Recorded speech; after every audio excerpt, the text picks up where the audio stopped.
going on, guys? Welcome back to the channel. You know who it is by now, Jimothy. So ladies and gents, I thought I would bring to you my Tenpai list. Now I'm in a bit of a conundrum.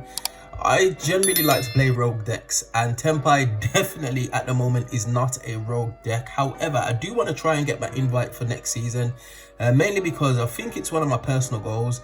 I didn't get the opportunity to attend many regionals last season, so I missed out on a few opportunities to obviously try and qualify, and the times that I did go, unfortunately I was a little bit unsuccessful, probably due to my deck choices. But this year I'm going to make a concerted effort to make sure that I actually pick a stronger deck, quote unquote, and just actually try and get my invite for next year, because I would really like to go, especially as it's around my birthday. But anyway, without yapping on, ladies and gents, let's get straight into the list. Now I did actually take this to my most recent locals, and I've got a bit of a tournament report coming up with this deck. But to say the least, Tenpai is Tenpai. We play 3 Tenpai Dragon Pydra. Yep. You know what this card does, ladies and gents. Searches, gets your whole game plan going, and especially with the addition of Genroku, you can kind of like ensure that you've got some way to play, specifically if you start off with Magnum up, for example. So yeah, very strong card, goes without saying. Triple Trundra again. This used to be your only tuner, but now with Genroku it's actually not your only tuner. So Black Goat Laughs definitely is not as effective as it used to be, just because you can still just go into all of your plays anyway. But yeah, 3 Tundra, goes without saying. Double Fadra, again, this is up for contention. You could play 1, some people do play 1, they swear by it, but I found that 2 is fine, to be honest. So yeah, I'm running a 2. I'm also running the double Genroku as well as the 1 Dora. Again, with regards to Genroku, this just opens up a whole nother line. Now I know MST.TV did a little bit of a video about all the Genroku lines that you could do, and those definitely do hold true. But I think the most effective thing is it's a tuner, and it contributes itself for cost. So depending on where you are in the game state, you could be in the battle phase, you could be in your draw phase, for example, you can trigger Genroku and just enable him to just do stuff, which is, I think, is really good. You do get locked into dragons once you use its tribute effect, ladies and gents, so that's something to be aware of, especially if somebody flips D barrier on you in the draw in a battle phase, for example, and you don't have the level 10 up. You could actually like cripple yourself. So yeah, it's worth just keeping an eye on that. Dora is just a nice little normal summon. Again, I don't actually use it too much. It literally searches Genroku and you're just able to play from there, but it can be a nice option from time to time. This is a little bit contentious. You could potentially take this out, but it's nice to have an additional normal summon alongside Pydra. So yeah, is what it is. Then for the spells and traps, ladies and gents, very straightforward. Triple Sangan summoning and the 1 terraforming. This card is ignorant, and I was actually thinking about this when I played a couple of my games. I do really like the way that Tenpai plays without the field spell. Mainly because there's a lot of intricate lines that you need to go through depending on what you've done in the previous turn, on your opponent's turn. There are a few things that you can do, and it makes playing a little bit more astute. When you've got the field spell, it's just like you're just ignorant to everything, and your opponent's gonna use their best efforts to get rid of the field spell as quickly as possible. So SP is looking to banish it, they'll chain Cosmic Cyclone, anything that pops, for example. So the field spell is more or less like another edition of interruption, or it can be kind of like a bait, because they're not going to want to let you sit on field, because you can threaten a Black Rose with the field spell. So it's very interesting. But I do like the field spell, and I feel like you kind of like need it. There's no way to go second in this day and age without a card like this. And at first I used to think it's a little bit ignorant and a little bit busted, but with the boards that some people are putting out at the moment, like, you need this field spell. In addition to Triple Sangan Kaiman, again, this is your searcher, goes without saying. You do use this in a draw phase at times. You need to obviously pick the opportunities when and when not to do so, but it is a great way to play, especially on your opponent's turn. And that is it for the Tenpai Engine, ladies and gents. Now on to some of the generic hand traps, which obviously kind of rule the roost in this deck. The singular magnum, again, this is a hand trap as well as a play starter, as well as searching Genroku in the end phase. Genroku summons and you can tribute, you can get Pyja, or you can just leave Genroku on field, start off your turn with a number 10. It's just, yeah, it's beautiful. So Magnumut's nice. I would actually put a few more bestials in, and I feel like if I do decide to play Tenpai again, especially if I go to any kind of like event, I'm definitely going to throw in a few more bestials, because the Fiendsmith stuff is going to be everywhere, ladies and gents, and those are just great targets for some of the bestial monsters. Triple Ash Blossom and Joyous Spring, you know what Ash does. Triple Infinite Impermanence, again, very solid. Triple Effect Veiler.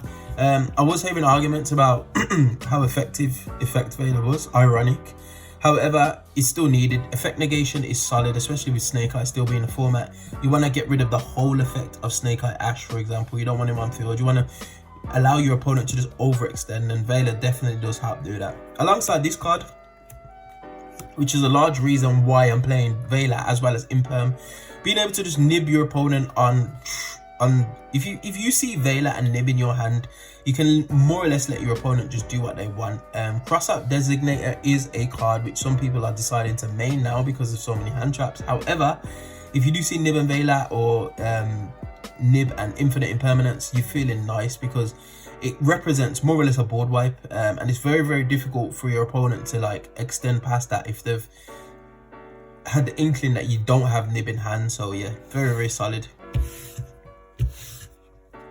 And then finally, ladies and gents, just for some of the spells and traps in the main deck, Triple Forbidden Droplets. Again, this is one of the only board breakers that I'm definitely going to keep in this deck. It's solid. If you see two of them in your hand, you just pitch one for the field spell. It's nice.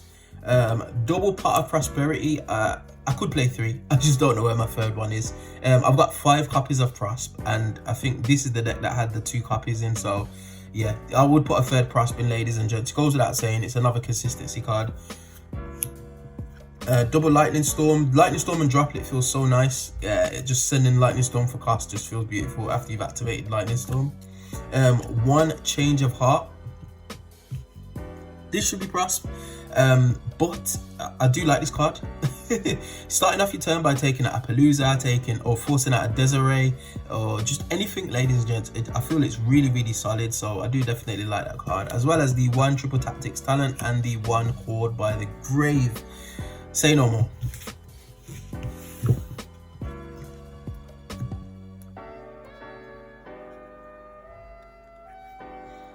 And finally, on to the extra deck, we have 1 Ask Your Friend, as well as the 2 Transcendent Dragon. The reason I run 2 is because mirror matches, it's really weird. Sometimes the second one does come up, especially in a mirror match. Also, there's a little bit of cash tier at my locals that I go to, so having 2 in extra deck definitely does help, because cash tier Unicorn is definitely a card that will just end your career if you're only playing 1. Double Bident Dragon, again, same reason. I've seen some lists just get away with 1, but realistically you need the utility, and if for whatever reason your game plan of FTKing, or sorry, OTKing on your own turn too, does not go to plan, you do need the second one to kind of like push past some interruption.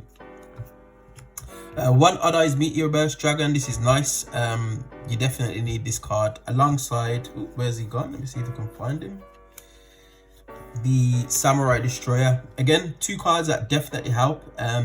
Samurai Destroyer definitely helps get rid of the Yubal problem, because Yubal is definitely prominent in the meta, and being able to just get rid of it is nice. 1 Black Rose, another card that you will go into from time to time. If your hand that facilitates it, Black Rose in main phase 1 is a beautiful feeling, ladies and gents. Do not get it twisted. Just the whole field wipe is just, yeah, it's crazy. The 1 Black Rose Moonlight Dragon, again, very useful. There's been a few times that I've bounced like a nib token, or it's mandatory as well, by the way, ladies and gents, keep that in mind. But I've bounced just a few cards just to get rid of them. Then we have 1 Ruddy Rose Dragon. This this is just a flex spot. This could be literally anything else. It's a fire dragon, obviously, but it could be literally any other card, ladies and gents. But there are times when it has come up, especially if you don't manage to kill your opponent for whatever reason.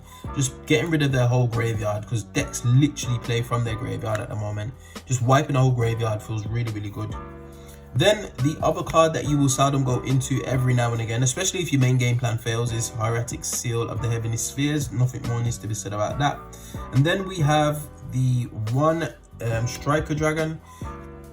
For some reason, I decided not to put SP in, which is a bit of an issue because Striker Dragon is literally just there for SP. But yeah, I just decided not to put it in.